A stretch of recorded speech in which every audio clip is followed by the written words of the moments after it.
Hello everyone, this is Jyoti Haldar and I am a clinical instructor of Jagdalpur Institute of Nursing College, and today I am going to teach a topic which is related to your community health nursing first subject, and this is the subject of BSc Nursing second year.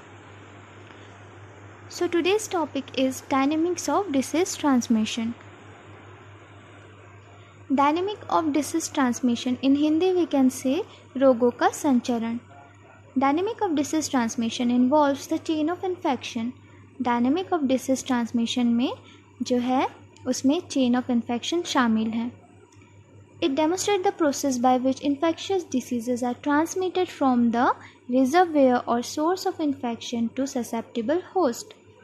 So chain of infection क्या होता है? Chain of infection एक cycle होता है जिससे जो infectious diseases है वो transmit होते हैं from one person to another person.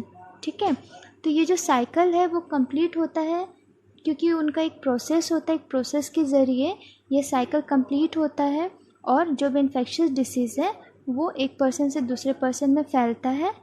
ठीक है, तो हम इस प्रोसेस को डेमोन्स्ट्रेट कर सकते हैं एज द प्रोसेस. ये एक ऐसा प्रोसेस है chain of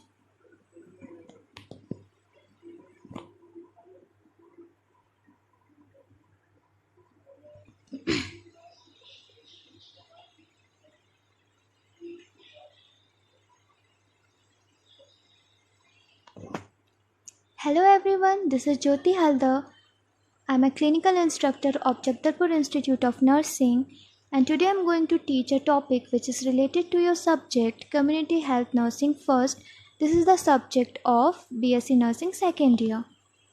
So today's topic is dynamics of disease transmission.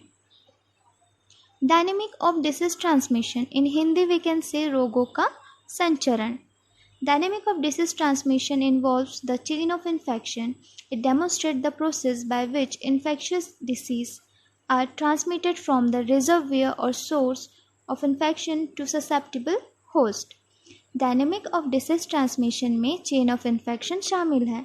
Chain of infection क्या होता है? चेन ऑफ इन्फेक्शन एक ऐसा प्रोसेस है जिसमें हम देखते हैं कि जो भी इन्फेक्शियस डिसीज़ है, जो भी संक्रमित बीमारियां हैं, वो फैलती है, वो ट्रांसमिट होती है फ्रॉम द रिजर्वेयर और सोर्स. रिजर्वेयर से और सोर्स से. सो रिजर्वेयर क्या होता है? Reservoir means the place where the infectious agent normally lives, survive and multiply. Okay, so reservoir का मतलब होता है ऐसा प्लेस जहाँ पर जो इन्फेक्शियस एजेंट है, इन्फेक्शियस एजेंट कुछ भी हो सकता है, it may be bacteria, it may be virus. Okay, तो वो इजीली जहाँ पर सर्वाइव करते हैं और अपना ग्रोथ करते हैं और मल्टीप्लाई करते हैं, उसे हम रिजर्वेयर कहते हैं. एंड सोर्स, सोर्स क्या होता है? सोर्स का मतलब होता है स्रोत या ज़रिया, जिससे जो माइक्रो ऑर्गेनिज्म है, जिससे जो इन्फेक्शियस एजेंट है वो ट्रांसमिट होते हैं होस्ट में. ओके, सो ये एक ऐसा प्रोसेस है जिससे जो इन्फेक्शियस डिसीज़ है, जो संक्रमित बीमारियां हैं, वो फैलती हैं, ट्रांसमिट होती हैं रिजर्वेयर से या तो सोर्स के माध्यम से, और वो किनको ट्रांसमिट करती है? To the susceptible host. Host का मतलब होता है मैन, पर्सन और ए ह्यूमन बीइंग. ससेप्टिबल मतलब होता है ऐसे पर्सन जो कि कैपेबल है या जिनको रिस्क होता है कोई भी डिसीज़ या इन्फेक्शन होने का, उसे हम ससेप्टिबल होस्ट कहते हैं. The main steps of disease transmissions are. So यहाँ पर मैंने स्टेप्स मेंशन किया हुआ है जिनके थ्रू जो कि डिसीज जो है ट्रांसमिट होते हैं. इनका एक स्टेप होता है जो हम कह सकते हैं इनकी एक सीढ़ी होती है. तो ये सीढ़ी बाय सीढ़ी, ओके, स्टेप बाय स्टेप क्या होता है, ये साइकिल पूरा चलता है, ये साइकिल पूरा कंप्लीट होता है, ये चेन पूरा कंप्लीट होता है. ओके, एंड जो इन्फेक्शन है वो ट्रांसमिट होता है from one person to another person. Okay, तो इसमें पहला जो स्टेप है वो है सोर्स और रिजर्वेयर. दूसरा जो स्टेप है वो है mode of transmission, and the third one is susceptible host. So you can see on your screen there is a cycle or there is a chain of infection. Okay, इसे हम chain of infection भी कह सकते हैं या cycle of infection कह सकते हैं या साइकिल ऑफ डिसीज ट्रांसमिशन कह सकते हैं. ओके, तो ये एक चक्र है, ये एक साइकिल है इसी के माध्यम से, इसी के ज़रिए, इसी के थ्रू जो है इन्फेक्शन फैलती है। ठीक है, यदि हम इसके चेन को अगर ब्रेक कर देते हैं कहीं से भी, इनका अगर एक जो सीढ़ी है या फिर उनका एक जो कड़ी है उसको अगर हम स्टॉप कर देते हैं, ठीक है, अगर हम कुछ प्रिवेंशंस ले लेते हैं या किसी भी तरीके से अगर हम एक जो स्टेप है अगर उसको हम रोकते हैं तो ये इन्फेक्शन आगे नहीं बढ़ता है और जो सामने वाला जो पर्सन है उनको इन्फेक्शन नहीं होता है। ओके, तो इस स्टेप में सबसे पहले आता है इन्फेक्शियस एजेंट। इन्फेक्शियस एजेंट का मतलब होता है ऐसे एजेंट जो इन्फेक्शन कॉज करते हैं। तो इसमें होता है बैक्टीरिया, वायरस और अदर माइक्रो ऑर्गेनिजम्स। ठीक है, तो ये माइक्रो ऑर्गेनिज्म जो कहलाते हैं इन्फेक्शियस एजेंट क्योंकि ये इन्फेक्शन कॉज करते हैं। ठीक है, नेक्स्ट है आपका रिजर्वेयर। रिजर्वेयर क्या होता है? It is the place where the micro organism normally live, survive और मल्टीप्लाई। ओके, जो माइक्रो ऑर्गेनिजम्स है उनके रहने की जगह, उनका नेचुरल हैबिटेट जहाँ पर वो इजीली सर्वाइव करते हैं और मल्टीप्लाई करते हैं। ठीक है, थर्ड जो है वो आपका portal of exit. Portal of exit का मतलब होता है ऐसा तरीका या ऐसा वे जिसके थ्रू जो इन्फेक्शियस एजेंट है वो बाहर आते हैं। ओके, देन आता है आपका mode of transmission. Mode of transmission मतलब होता है एक ऐसा मीडियम या ऐसा ज़रिया जिससे जो बाहर आए हुए इन्फेक्शियस एजेंट जो है वो ट्रांसमिट हो सके और एक न्यू होस्ट के बॉडी में एंटर कर सके। उस ज़रिए को, उस मीडियम को हम कहते हैं मोड ऑफ ट्रांसमिशन, मतलब फैलने का ज़रिया। ठीक है, तो नेक्स्ट आता है आपका portal of entry. Portal of entry means होता है ये जो मोड ऑफ ट्रांसमिशन में ही ये स्टेप इन्वॉल्व होता है। Okay, portal of entry means होता है कि एक ऐसा तरीका जिससे कि जो इन्फेक्शियस एजेंट है वो होस्ट के बॉडी के अंदर एंटर करें। Okay, so it is a way to get enter into the host body. Okay, and the last one है ससेप्टिबल होस्ट। तो ससेप्टिबल होस्ट मीन्स होता है ऐसा पर्सन या ऐसा human being, okay, who is a victim of disease और infection. जो कि एक विक्टिम होता है डिसीज़ या फिर इन्फेक्शन का, उसे हम ससेप्टिबल होस्ट कहते हैं। या ऐसा पर्सन जो हाई रिस्क में होता है, जिनको इन्फेक्शन होने का चांसेस है या डिसीज़ होने का चांसेस है, ओके, या जिनको डिसीज़ होना है, उनको हम ससेप्टिबल होस्ट कहते हैं। सो एक के बाद एक हम आगे जाके ये सारे स्टेप्स को डिटेल में डील करेंगे। So there is a brief description of main steps. तो पहला जो स्टेप है वो है सोर्स और रिजर्वेयर। सोर्स और रिजर्वेयर जो है it is the first step of chain of infection. Okay, तो ये फर्स्ट स्टेप है चेन ऑफ इन्फेक्शन का जिसके थ्रू जो है चेन ऑफ इन्फेक्शन स्टार्ट होता है। ओके, सो इस फर्स्ट स्टेप में कुछ चीज़ें इन्वॉल्व है। इसमें इन्वॉल्व है presence of pathogens, their habitat and the portal of exit. Okay, तो ये पहली सीढ़ी है, ये पहला स्टेप है जिसमें कि प्रेजेंस ऑफ पैथोजन मीन्स जो माइक्रो ऑर्गेनिजम्स है, इन्फेक्शियस एजेंट है, उसकी मौजूदगी वो होना ज़रूरी है, वो उनका प्रेजेंस होना ज़रूरी है। ओके, सेकेंड जो चीज़ है वो है देयर हैबिटेट। ठीक है, जहाँ पर जो माइक्रो ऑर्गेनिजम्स है वो इजीली सर्वाइव कर रहे हैं, इजीली मल्टीप्लाई कर रहे हैं, तो ये चीज़ आती है। थर्ड है portal of exit. Portal of exit means ऐसा ज़रिया जिससे कि वो रिजर्वेयर से बाहर आकर एक न्यू होस्ट के बॉडी में एंटर कर सकें। ठीक है, तो ये तीन चीज़ें इन्वॉल्व है हमारे फर्स्ट स्टेप में। यही फर्स्ट स्टेप के ज़रिए जो चेन ऑफ इन्फेक्शन है या फिर साइकिल जो है इन्फेक्शन फैलने का वो स्टार्ट होता है। Okay, so what is source? Source means the person, animal, object or substance from which an infectious agent passes to the host. ठीक है, तो source means होता है स्रोत। इसमें एक ह्यूमन बींग एक स्रोत बन सकता है, एक पर्सन स्रोत बन सकता है, एक एनिमल स्रोत हो सकता है या फिर एक ऑब्जेक्ट। ठीक है, ये जो तीनों जो चीज़ें हैं, ये तीन चीज़ें सोर्स की तरह काम करती है, एक स्रोत की तरह काम करती है, जिससे कि जो भी इन्फेक्शियस एजेंट है उनमें मौजूद जो भी इन्फेक्शियस एजेंट है वो इजीली ट्रांसमिट कर सकते हैं एक होस्ट के बॉडी में। द नेक्स्ट है रिजर्वेयर. रिजर्वेयर क्या होता है? It means the place of infectious organism where it normally lives, survives and multiply. Okay, इसका मतलब होता है एक ऐसा प्लेस जहाँ पे जो भी इन्फेक्शियस ऑर्गेनिज्म हैं वो ईजिली वहाँ पर सर्वाइव करते हैं, ईजिली मल्टीप्लाई करते हैं और ईजिली जहाँ पर वो ग्रो करते हैं.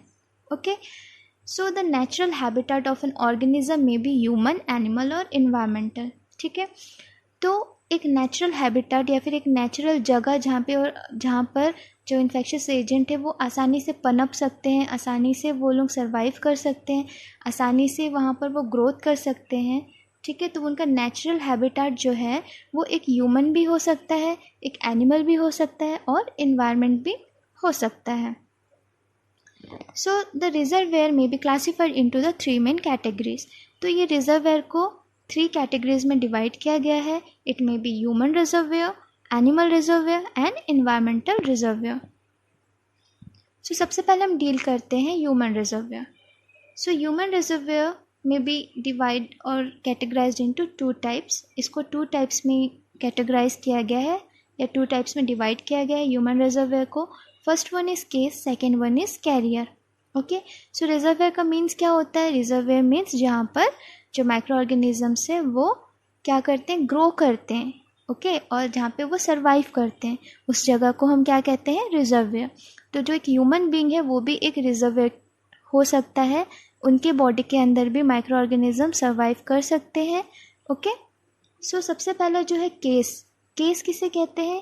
Case refers to a patient और a person in the study group. Case में be having the clear-cut clinical manifestation from mild to severe. So जो केस होते हैं, केस किन्हें कहते हैं? जो पेशेंट होते हैं. ओके, जो पेशेंट होते हैं उसे हम केस कहते हैं. तो एक पेशेंट जो है उनके बॉडी में माइक्रो ऑर्गेनिज्म ऑलरेडी प्रेजेंट होता है ना. तो वो माइक्रो ऑर्गेनिज्म प्रेजेंस होने की वजह से, उनकी प्रेजेंस की वजह से उनमें जो है साइनम सिम्टम शो होता है. तो ऐसे पेशेंट जिनमें माइक्रो ऑर्गेनिज्म प्रेजेंट है और उनकी वजह से जो उनको डिसीज़ हो रहा है उसके जो साइनम सिम्टम शो होते हैं उन्हें हम केस कहते हैं. बट उसी केस में कैरियर किसे कहते हैं? Carrier is also an infected individual with no apparent disease that serves as a potential source of infection to other. Carrier भी एक इन्फेक्टेड इंडिविजुअल ही होता है, बट उनके बॉडी में क्या होता है? जो भी माइक्रो ऑर्गेनिज्म प्रेजेंट है उससे उनके बॉडी में कोई डिसीज़ जो है प्रोड्यूस नहीं होता है, ना ही कोई साइनम सिम्टम शो होता है. ओके, क्योंकि उनके बॉडी में माइक्रो ऑर्गेनिज्म प्रेजेंट है और उनको कोई माइक्रो ऑर्गेनिज्म की वजह से कोई उनमें साइनम सिम्टम शो नहीं हो रहा है. इसका मतलब ये नहीं कि वो जो है किसी दूसरे पर्सन को इन्फेक्शन नहीं फैला सकते. ऑब्वियस थिंग है, जो कैरियर है वो भी एक इन्फेक्टेड इंडिविजुअल ही है, बट उनके बॉडी में माइक्रो ऑर्गेनिज्म क्या हो जाता है? कॉलोनाइज हो जाता है और उनके बॉडी में कोई साइनम सिम्टम नहीं शो होता है. बट अगर कोई सेकंड पर्सन या कोई न्यू होस्ट अगर उनके कांटेक्ट में आता है तो उनको जो है डिसीज़ कॉज कर सकता है या इन्फेक्शन कॉज कर सकता है.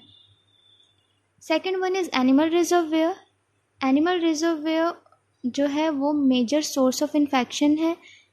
ठीक है, and it includes animals, birds, rodents, arthropods. तो एनिमल रिजर्वेयर में बहुत सारे जो एनिमल्स हैं वो इंक्लूडेड है. Okay, for example dog, rat, okay, birds, then rodents, arthropods, इसमें सारे एनिमल्स इंक्लूड है और वो एक मेजर सोर्स ऑफ इन्फेक्शन है. थर्ड है एनवायरमेंटल रिजर्वेयर. जैसे कि हम जानते हैं कि इन्वायरमेंट मीन्स होता है हमारा सराउंडिंग. ओके, सो हम चारों तरफ किन चीज़ों से घिरे हुए हैं? हमारे चारों तरफ हवा है, वाटर है, एयर है, सॉइल है, ऑब्जेक्ट्स है ना. तो ये सारी चीज़ों से जो है हमारा इन्वायरमेंट है. ओके, सो ये सारे इन्वायरमेंट्स के जो भी कंपोनेंट्स हैं वो भी एक रिजर्वेयर होते हैं. ओके, फॉर एग्जांपल सॉइल में क्या होता है? जो माइकोबैक्टीरियम है या फिर जो भी बैक्टीरिया है वो प्रेजेंट रहते हैं, वहाँ पे वो सर्वाइव करते हैं. वाटर में भी जो बैक्टीरिया है, many types of bacteria present होते हैं. एयर में भी बैक्टीरिया प्रेजेंट होते हैं, अदर माइक्रो ऑर्गेनिज्म भी प्रेजेंट रहते हैं, वायरसेस प्रेजेंट रहते हैं, कोई ऑब्जेक्ट्स हो गया वहाँ पर भी माइक्रो ऑर्गेनिज्म प्रेजेंट्स होते हैं। तो ये सारे चीज़ एज अ रिजर्वेयर होते हैं। ओके, सो ये जो इन्वायरमेंटल जो कंपोनेंट्स है वो भी बहुत सारे डिसीजेस जो है वो कॉज करने के लिए रिस्पॉन्सिबल होते हैं या कॉज करते हैं। जैसे कि यहाँ पे आप देख सकते हैं अपने स्क्रीन में, फॉर एग्जांपल यहाँ पे जैसे फूड। ओके, सो फूड भी एक रिजर्वेयर हो सकता है। अगर कंटामिनेटेड फूड है, अगर उनका स्टोरेज कंटामिनेटेड जगह पे हुआ है, अगर आप हैंड हाइजीन मेंटेन नहीं कर रहे हैं और आप कंटामिनेटेड हैंड से अगर फूड ले रहे हैं तो वो फूड जो है वो कंटामिनेटेड हो जाता है। ओके, तो उस कंटामिनेटेड फूड के थ्रू जो है जो भी इन्फेक्शियस एजेंट है वो आपकी बॉडी में एंटर कर सकता है। सेकेंड है सॉइल। सॉइल भी एक रिजर्वेयर है, वहाँ पर भी many types of bacteria survive करते हैं। अगर उनके डायरेक्ट एक्सपोजर में कोई लो रेसिस्टेंस पर्सन अगर आता है तो उन्हें भी इन्फेक्शन कॉज कर सकता है। वाटर, अगर कंटामिनेटेड वाटर है, ठीक है, हर कंटामिनेटेड वाटर में बैक्टीरिया प्रेजेंट हो सकते हैं। ओके, अगर उसके कांटेक्ट में अगर कोई लो रेसिस्टेंस अगर विक्टिम आते हैं तो उनको भी इन्फेक्शन हो सकता है। ओके, फॉर्मेट्स में सारे नॉन लिविंग थिंग्स आते हैं, for example bed, clothes, utensils, medical equipments, needles, instruments. Okay, तो ये सारे जो इंस्ट्रूमेंट्स है, ये सारे जो मटेरियल्स है, ऑब्जेक्ट्स है, इनके सरफेस में भी जो है माइक्रो ऑर्गेनिज्म प्रेजेंट रहता है। इफ़ कोई न्यू होस्ट उनके कांटेक्ट में आता है तो उनको भी इन्फेक्शन हो सकता है। तो ये सारे जो है वेरियस रिजर्वेयर है जो इन्वायरमेंट में प्रेजेंट है। ओके, और ये जो डिसीज़ है या फिर जो इन्फेक्शन है वो ट्रांसमिट इजीली कर सकते हैं। नेक्स्ट है portal of exit. Portal of exit means how the infectious agent get out of the reservoir depend upon how the disease is transmitted to other. Portal of exit may be more than one. Portal of exit का मतलब होता है बाहर जाने का ज़रिया। Okay, सो जो भी इन्फेक्शियस एजेंट का जो बाहर जाने का ज़रिया है उसे हम पोर्टल ऑफ एग्जिट कहते हैं। The following are the portal of exit from the human reservoir. यहाँ पे लिस्ट डाउन किया गया है कि एक ह्यूमन रिजर्वेयर में क्या क्या पोर्टल ऑफ एग्जिट हो सकते हैं। तो सबसे पहला है रेस्पिरेटरी ट्रैक्ट। जो रेस्पिरेटरी ट्रैक्ट है it is also act as a human it is also act as a portal of exit through which जो इन्फेक्शियस एजेंट है वो एग्जिट होते हैं। फॉर एग्जांपल रेस्पिरेटरी ट्रैक्ट से इन्फेक्शियस एजेंट बाहर आ सकते हैं through the secretions and sputum. And the next one is mouth. Mouth भी एक पोर्टल ऑफ एग्जिट की तरह एक्ट करता है। ओके, माउथ के थ्रू जो भी सलाइवा एंड सिक्रेशंस आते हैं उसके थ्रू भी इन्फेक्शियस एजेंट बाहर आ सकते हैं। इंटेस्टिनल ट्रैक्ट के थ्रू भी जो स्टूल फॉर्म होता है उनके थ्रू भी इन्फेक्शियस एजेंट बाहर आ सकते हैं। Okay, urinary and reproductive tract भी पोर्टल ऑफ एग्जिट है। ओके, स्किन में भी अगर किसी को वुंड हुआ है, अगर हेयर्स, अगर उनको कुछ स्किन एलर्जी है, स्किन डिसीज़ है, तो उनके हेयर्स के थ्रू, स्किन सेल्स के थ्रू, वुंड्स में से जो ब्लड्स, पस, जो भी सिक्रेशंस आते हैं उसके थ्रू भी जो बैक्टीरिया है वो एग्जिट होते हैं। ओके, जो माइक्रो ऑर्गेनिजम्स है, नॉट ओनली बैक्टीरिया, जितने भी इन्फेक्शियस एजेंट हैं, चाहे वो वायरस है चाहे वो बैक्टीरिया है, वो बाहर आते हैं। ओके, नेक्स्ट है प्लाजेंटा।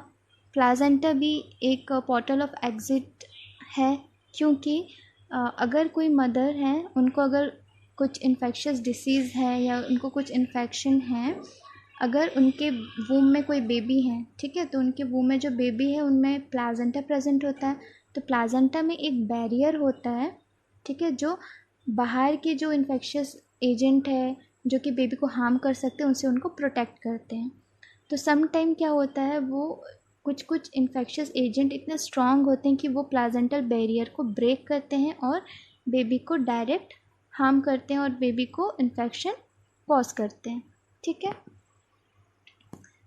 अब हम चलते हैं दूसरे स्टेप की तरफ. The second step is mode of transmission. Mode of transmission क्या होता है? द ट्रांसमिशन ऑफ एजेंट और organisms from the reservoir to a new host is the second step of the chain of infection. It includes portal of entry also. Portal of entry refers the medium by which the infection enters to a new host. जो mode of transmission है वो second step है chain of infection का, या फिर cycle of infection का ये second step है, जिसमें जो एजेंट है, जो भी माइक्रो ऑर्गेनिज्म है, जो भी इन्फेक्शियस एजेंट है, वो रिजर्वेयर से ट्रांसमिट होकर एक न्यू होस्ट के बॉडी में एंटर करता है. और इस मोड ऑफ ट्रांसमिशन में एक चीज़ शामिल होती है, वो है portal of entry. Portal of entry means ऐसा मीडियम या ऐसा ज़रिया जिसके थ्रू जो इन्फेक्शन है वो एंटर करते हैं एक न्यू होस्ट के बॉडी में. ओके, सो यहाँ पे हम देखते हैं डिसीज़ ट्रांसमिशन. ओके, जो भी डिसीज़ है वो कैसे फैलते हैं, किन किन तरीक़ों से फैलते हैं. तो जो मेनली जो डिसीज़ है वो ट्रांसमिट होते हैं दो तरीक़ों से. एक होता है डायरेक्ट ट्रांसमिशन और दूसरा होता है इनडायरेक्ट ट्रांसमिशन. जो डायरेक्ट ट्रांसमिशन है वो उसमें हम देखते हैं कि जो भी इन्फेक्शियस एजेंट है वो डायरेक्ट होस्ट के बॉडी में एंटर करता है, या फिर हम कह सकते हैं स्किन टू स्किन कांटेक्ट होता है. ठीक है. जो दूसरा है वो है इनडायरेक्ट ट्रांसमिशन. इनडायरेक्ट ट्रांसमिशन में जो भी इन्फेक्शियस एजेंट है वो होस्ट या जो ह्यूमन होस्ट है उसके बॉडी के बाहर होता है, उसके बॉडी के डायरेक्ट कांटेक्ट में नहीं आता, वो कहीं ना कहीं प्रेजेंट होता है. और जब कोई न्यू होस्ट उसके कांटेक्ट में आता है तो उसको इनडायरेक्टली वो इन्फेक्शियस एजेंट जो है वो न्यू होस्ट के बॉडी में एंटर करता है. ओके, सो डायरेक्ट ट्रांसमिशन में जो भी इन्फेक्शियस एजेंट है वो डायरेक्टली जो है इन्फेक्शन कॉज करता है. इनडायरेक्ट ट्रांसमिशन में हम देखते हैं जो भी इन्फेक्शियस एजेंट है वो एक होस्ट को इनडायरेक्टली इन्फेक्शन फैलाता है या फिर इन्फेक्शन ट्रांसमिट करता है. तो डायरेक्ट ट्रांसमिशन जो है वो बहुत सारे तरीक़ों से हो सकता है. यहाँ पे टाइप्स लिस्ट डाउन है, जैसे कि कॉन्टैक्ट में फिजिकल कॉन्टैक्ट हो सकता है, soil contact and droplet. Second है ट्रांस प्लासेंटल ट्रांसमिशन. थर्ड है इनऑक्यूलेटरी ट्रांसमिशन. इनडायरेक्ट ट्रांसमिशन जो है, इनडायरेक्ट ट्रांसमिशन भी जो है वो बहुत अलग अलग तरीक़ों से हो सकता है. इनडायरेक्टली भी इन्फेक्शन ट्रांसमिट हो सकते हैं बहुत सारे तरीक़ों से या बहुत सारे ज़रियों से.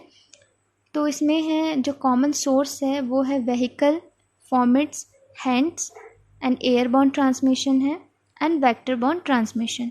तो अब हम इसको डील करते हैं एक के बाद एक. ओके, सो जो पहला हमने पढ़ा था डायरेक्ट ट्रांसमिशन, जिसमें कि जो इन्फेक्शियस एजेंट है वो डायरेक्ट होस्ट के कांटेक्ट में आता है या फिर डायरेक्ट जो है वो होस्ट को इन्फेक्शन कॉज करता है. तो ये कुछ तरीके हैं फिज़िकल कांटेक्ट.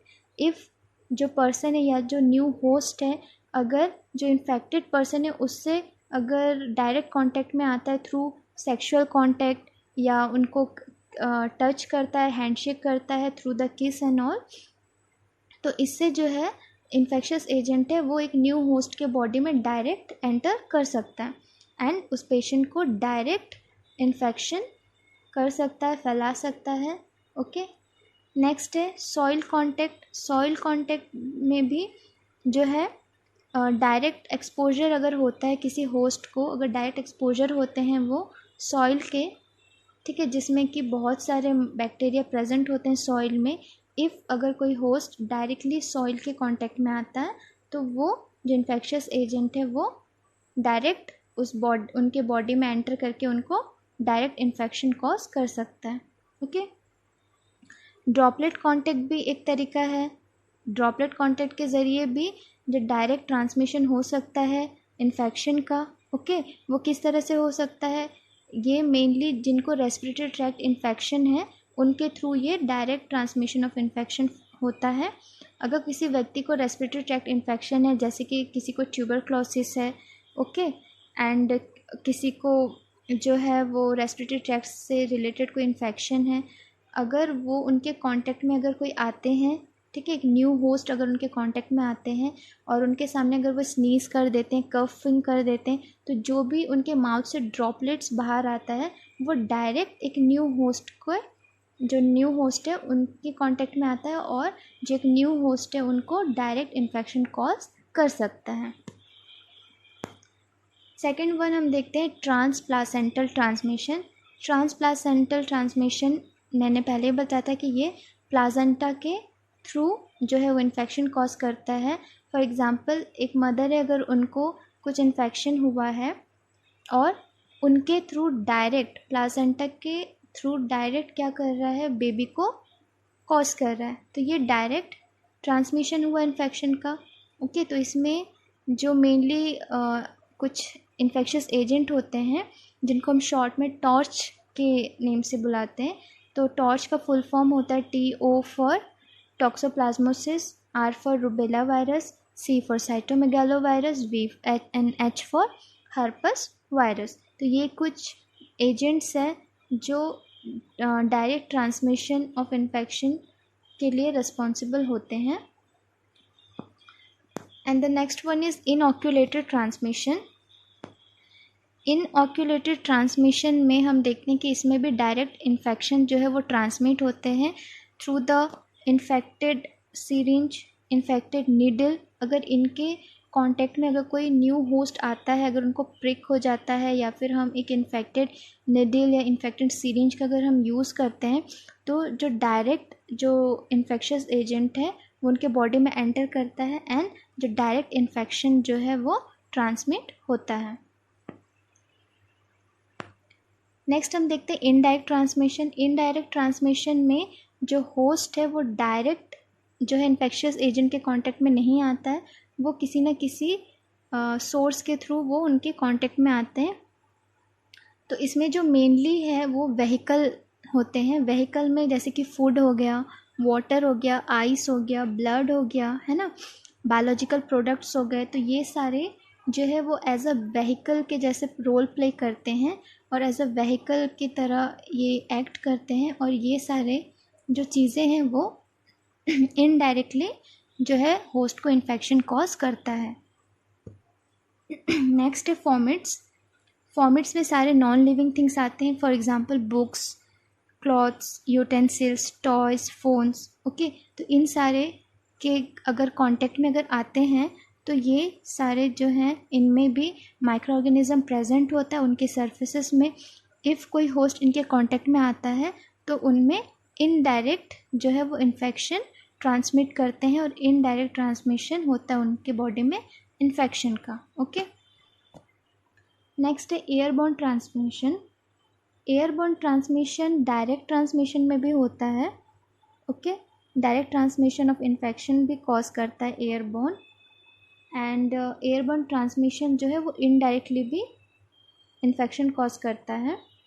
तो इसमें जो बेसिकली इसमें डस्ट ड्रॉपलेट्स आते हैं और एयर ड्रॉपलेट्स भी आते हैं। बोथ एयर ड्रॉपलेट्स और डस्ट ड्रॉपलेट्स जो हैं वो ट्रांसमिट करते हैं इन्फेक्शन। सो इसको हम बोलते हैं एयरबोर्न ट्रांसमिशन या फिर एयरबोर्न इन्फेक्शन। नेक्स्ट आता है vector borne transmission. Vector borne transmission जो कि वेक्टर बोर्न इन्फेक्शंस जो है उनका ट्रांसमिशन होता है, जो कि जितने भी लिविंग मैटर्स हैं या फिर ऑर्थोपोड्स हैं, फॉर एग्जांपल फ्लाइज हो गए, मॉस्किटोज़ हो गए, रॉडेंट्स हो गए, इनके थ्रू जो इन्फेक्शन फैलता है उसे हम वेक्टर बोर्न इन्फेक्शन कहते हैं, या फिर ये सारे चीज़ें जो हैं वो vector borne transmission of infection cause करते हैं एंड ये सारे इनडायरेक्टली होस्ट को इन्फेक्शन कॉज करते हैं। नेक्स्ट जो लास्ट है वो हमारा है ससेप्टिबल होस्ट। ओके, सो ससेप्टिबल होस्ट क्या होता है? Susceptible host is the possible victim of disease और इन्फेक्शन। ससेप्टिबल होस्ट वो होते हैं जो कि विक्टिम होते हैं किसी भी डिसीज़ के या फिर इन्फेक्शन के, या ऐसे पर्सन जो हाई रिस्क में है, जिनको डिसीज़ होने के चांसेस है या इन्फेक्शन होने के चांसेस है। तो इस टाइप के पर्सन को हम क्या कहते हैं? ससेप्टिबल होस्ट कहते हैं। और ये जो ससेप्टिबल होस्ट है ये इनका जो चेन ऑफ इन्फेक्शन का लास्ट स्टेप में आते हैं, क्योंकि जो ससेप्टेबल होस्ट हैं उनके बॉडी में जो भी इन्फेक्शियस एजेंट है वो एंटर करते हैं। ओके, जो मोड ऑफ ट्रांसमिशन के थ्रू, पोर्टल ऑफ एंट्री के थ्रू ससेप्टेबल होस्ट में वो एंटर करते हैं, देन वहाँ पर वो मल्टीप्लाई करते हैं एंड उस जो होस्ट को पूरी तरीके से इन्फेक्टेड कर देते हैं और उनके बॉडी में इन्फेक्शन कॉज हो जाता है।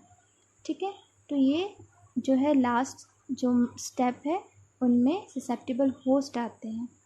ओके, जहाँ पर जो है वो डिसीज़ ट्रांसमिट हो जाता है एंड उनको इन्फेक्शन कॉज करता है, फिर इन्फेक्शन डिसीज़ कॉज कर जाता है। सो अगेन क्या होता है, जो ये ससेप्टेबल होस्ट हैं, ये ससेप्टेबल जो होस्ट है वो फिर से वो साइकिल को कंटिन्यू करते हैं। अब यही ससेप्टेबल होस्ट के अंदर क्या है, एजेंट प्रेजेंट है। ये एजेंट जो है वो एक ह्यूमन रिजर्वेयर के अंदर वो प्रेजेंट है। ओके, तो यहाँ पे रिजर्वेयर ह्यूमन बन गया वो खुद, है ना। देन अगर उनको कुछ रेस्पिरेटरी ट्रैक्ट इन्फेक्शन है फॉर एग्जांपल, तो फिर वो स्नीज़ करेंगे, फिर वो कफ करेंगे, तो पोर्टल ऑफ एग्जिट के थ्रू वो बाहर आएंगे, फिर मोड ऑफ ट्रांसमिशन किसी भी मीडियम के थ्रू फिर वो एंटर करेंगे, देन फिर एक जो न्यू होस्ट है उनको ससेप्टेबल होस्ट में कन्वर्ट कर देंगे, देन उनको भी इन्फेक्शन कॉज कर देंगे। तो इस तरह से जो है ये साइकिल कंटिन्यू चलते रहता है। इफ़ अगर हम इनमें से किसी भी चेन को अगर हम ब्रेक करते हैं, ओके, तो फिर ये आगे जो इन्फेक्शन जो फैलने का, ट्रांसमिशन होने का जो साइकिल है वो नहीं कंप्लीट हो पाता है। Okay, so I hope that कि आपको मेरे वीडियो पसंद आया हो और आपके जो भी डाउट्स है वो क्लियर हो गए होंगे। And if you people want, तो मेरे इस वीडियो से आप जो है अपना नोट्स भी प्रिपेयर कर सकते हैं, नोट्स रिफ़र कर सकते हैं। And thank you so much for watching my video.